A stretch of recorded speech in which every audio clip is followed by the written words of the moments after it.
था। और मारने के बाद जो है एक दिन ऐसी अवस्था उसकी आ गई कि वह एक जंगल में गया और उस जंगल में एक बाघ के द्वारा उसकी मृत्यु हो गई, हत्या हो गई। और जब हत्या हो गई तो उतने बड़े जंगल में कोई उसे ढूंढने वाला नहीं था कि उसकी मृत्यु किस जगह कहाँ हुई। तो वहाँ के जंगल के जितने जीव जंतु पक्षी थे सब उसका भोज्य पदार्थ ग्रहण कर रहे थे, सब उसके शरीर को खा रहे थे। और उसी समय एक पक्षी जो है उसके शरीर में से एक थोड़ा सा अंग लेकर उड़ गया। वह उसके शरीर से एक थोड़ा सा अंग को नोच लिया और नोचने के बाद वह आकाश मार्ग के द्वारा, वायु मार्ग के द्वारा सोचा मैं दूर जाकर तब खाऊंगा। और जैसे ही जंगल से वह पक्षी निकला बीच में गंगा नदी पड़ गई और सोचा गंगा पार हो जाऊंगा तब मैं इस चीज को खाऊंगा जो अपने चोंच में लिया हूँ। और जैसे ही वह गंगा पार करने के लिए प्रयास करता है बीच में ही किसी कारणवश उसके मुख से उस पापी व्यक्ति की अस्थि छूटकर गंगा जी में गिर पड़ती है। और जब गंगा जी में उसकी हड्डी अस्थि गिर पड़ती है तो वह स्वर्गलोक को चला जाता है। लेकिन यह निरंतर कर्म हम तभी कर सकते हैं 1 दिन से 10 दिन के बीच में। फिर कहा गया यदि कोई व्यक्ति विदेश अथवा वन में अथवा चोरों के भय से मारा हो, उसका शव प्राप्त न हुआ हो।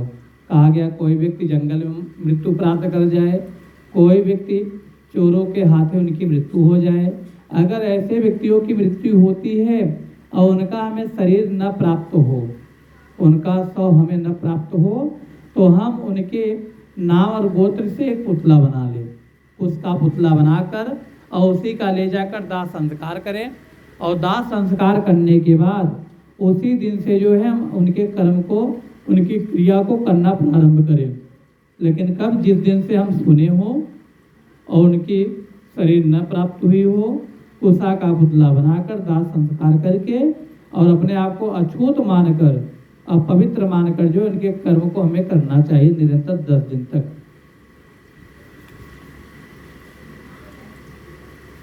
दशगात्र आदि कर्म भी उसी दिन से आरंभ करना चाहिए, जिससे सावंशिक श्राद्ध में भी उसी सूचना प्राप्त होने वाले दिन को ग्रहण करना चाहिए। कहा गया जिस दिन आपको सूचना मिले भैया फला व्यक्ति की फला दिन मृत्यु हो गई, अब इसके पहले कितना दिन पहले मृत्यु हुई यह नहीं पता, लेकिन अगर सूचना जिस दिन आपको मिल गई उसी दिन से आप गिनती करना प्रारंभ कर दें। यदि गर्भ की पूर्णता हो जाने के अंतर नारी की मृत्यु हो गई हो तो उसके पेट को चीरकर बालक को निकाल ले।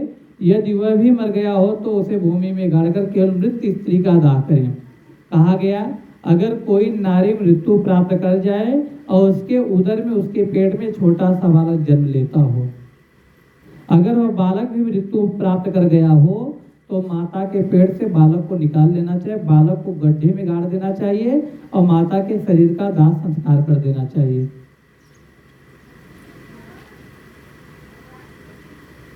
गंगा किनारे मरे हुए बालक को गंगा जी में प्रवाहित कर दे।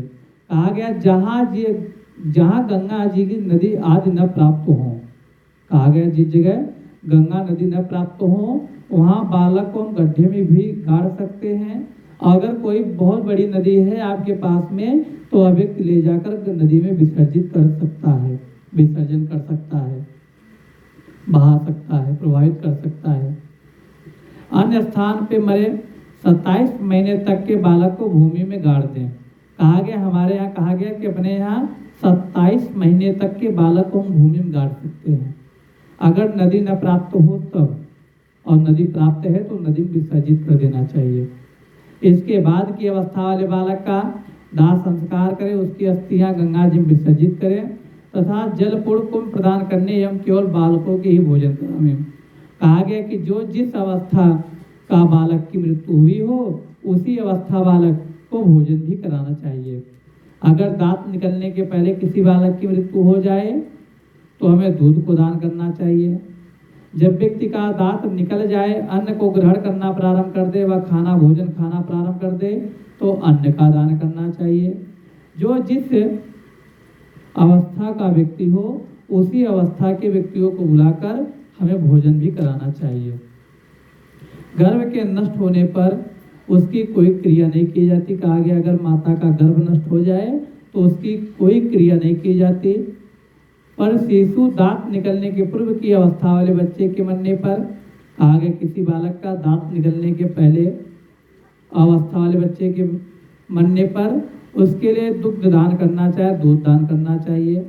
और बालक चूड़ाकरण से पूर्व या 3 वर्ष की अवस्था वाले, कहा गया बालक का मुंडन होने से पहले या 3 वर्ष की अवस्था वाले के मरने पर उसके लिए जलपूर्ण घट का दान करना चाहिए। कहा गया अगर बालक की अवस्था 3 साल है तो 3 साल के अंतर्गत हमें एक कलश में जल भर को दान कर देना चाहिए, जल भर करके दान कर देना चाहिए। और चाहिए कि खीर का भोजन कराना चाहिए। कहा गया एक जल कलश भर कर दान कर देना चाहिए।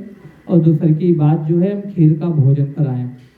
कुमार के मरने पर कुमार बालकों को भोजन कराना चाहिए। कहा गया जब व्यक्ति कुमार हो और कुमार बालक की मृत्यु हो जाए तो उसको जो है कुमार अवस्था वाले बच्चों को बुलाकर भोजन कराएं। उपनीत प्रौंगण अवस्था के बच्चे के मरने पर उसी अवस्था के बालकों को भोजन करावें। ब्राह्मण को भोजन कराए। 5 वर्ष की अवस्था से अधिक अवस्था बालक की मृत्यु होने पर वह चाहे उपनीत यज्ञोपवीत संस्कार संपन्न हो अथवा अनुसंपन्न हो, जिसका यज्ञोपवीत न हुआ हो, पायस हो या गुड़ के 10 पिंड क्रमशः प्रदान करने चाहिए। कहा गया अगर व्यक्ति सही प्रकार से अपने अवस्था में आ जाए, अगर उसका यज्ञोपवीत संस्कार हुआ हो या न हुआ हो, तब भी हमें जो है नियमित रूप से 10 दिनों तक जो है हमें पिंडदान करना चाहिए। स्त्री और शूद्र के लिए विवाह की प्रतिबंध स्थानीय संस्कार कहा गया कि ब्राह्मणों में कहा गया यज्ञोपवीत संस्कार उनका चिन्ह होता है कि इनका यज्ञोपवीत संस्कार हुआ है या ब्राह्मण है। और कहा गया अन्य बिरादरियों में अगर देखा जाए, शूद्र में देखा जाए तो उनका विवाह होने के बाद हम आप समझते हैं कि इनका विवाह हो गया तो जान लीजिए यज्ञोपवीत संस्कार हो गया। व्रत अथवा उपनयन के पूर्व मरने वाले सभी वड़ों के मृत्यु के लिए उनकी अवस्थाएं अनुकूल समान क्रिया होनी करनी चाहिए। कहा गया जिस वड़ के व्यक्ति मृत्यु प्राप्त करें, जिस अवस्था के अंतर्गत हो, वैसे हमें कर्म को करना चाहिए उसी प्रकार से भली भांति। जिसने थोड़ा कर्म किया हो, थोड़े विषय में जिसका संबंध रहा हो अथवा कम अवस्था हो, सो अल्प देह वाला हो, ऐसे जीव के मरने पर उसकी क्रिया भी स्वल्प ही होनी चाहिए।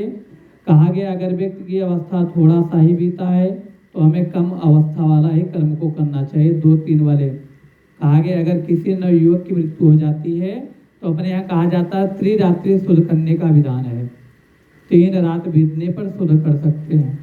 तो कहा गया जिस प्रकार से व्यक्ति की अवस्था बीती हो उसी प्रकार से व्यक्ति की हम जो है कर्म को कर सकते हैं।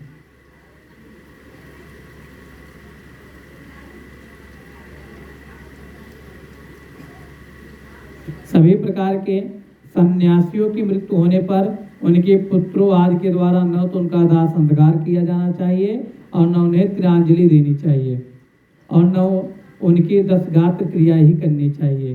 कहा गया अपने यहाँ कई प्रकार के सन्यासी होते हैं और उन सन्यासियों में अगर किसी सन्यासी की मृत्यु हो जाए तो उनमें कहा गया दाह संस्कार हम नहीं कर सकते, तिलांजलि नहीं दे सकते, क्योंकि जब व्यक्ति घर को छोड़ दिया, परिवार को छोड़ दिया तो उसका केवल एकमात्र जो स्वामी होता है वह भगवान होते हैं। और जो व्यक्ति भगवान के शरण में चला गया, साधु बन गया, तो उसका किसी कार्यों को करने की जरूरत नहीं होती, आवश्यकता नहीं होती, भगवान उसे स्वयं अपने शरण में ले लेते हैं। तो इसीलिए कहा जाता है सन्यासियों की मृत्यु होने पर उनके पुत्रों के द्वारा न ही पिंडदान दिया जाता, न तिलांजलि दी जाती है, क्योंकि दंड ग्रहण संन्यास ग्रहण कर लेने मात्र से नर की नारायण स्वरूप हो जाता है।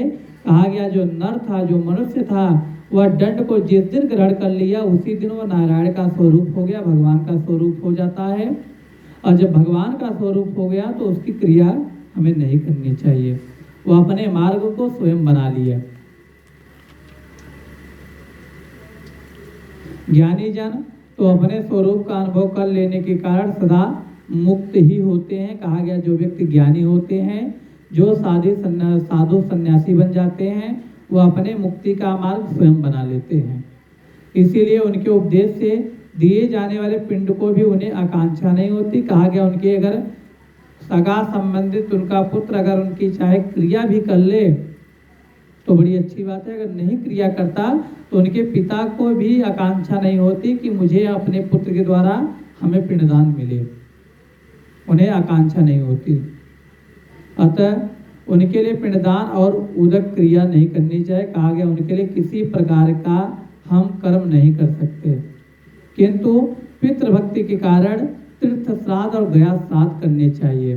कहा गया पिता की मृत्यु होने पर हम दाह संस्कार, पिंडदान आदि कर्म को नहीं कर सकते, परंतु पिता के संबंध से हम तीर्थ श्राद्ध कर सकते हैं। आप तीर्थ पे जाकर श्राद्ध करिए अपने मन के द्वारा, गया श्राद्ध में जाकर आप गया को करिए, यह आपकी इच्छा के ऊपर है। गंगा आदि नदियों के उपलब्ध न रहने पर भी पृथ्वी में गाड़ने की विधि है। यदि वहाँ कोई महानदी हो तो उन्हें जल समाधि दे देनी चाहिए। कहा गया हमारे यहाँ जो सन्यासी होते हैं, अगर उन सन्यासियों की मृत्यु हो जाती है, अगर वहाँ कोई महानदी है तो उसमें जल समाधि दे देनी चाहिए। अगर नदी नहीं है तो पृथ्वी में उन्हें गाड़ देना चाहिए।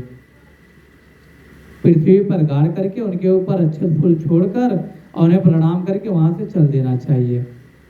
इति गुरु पुराणे शापोद्धार दास संस्कार संचय कर्ण निरूपणम नाम 10वां अध्याय समाप्त। छोड़ दो नीचे।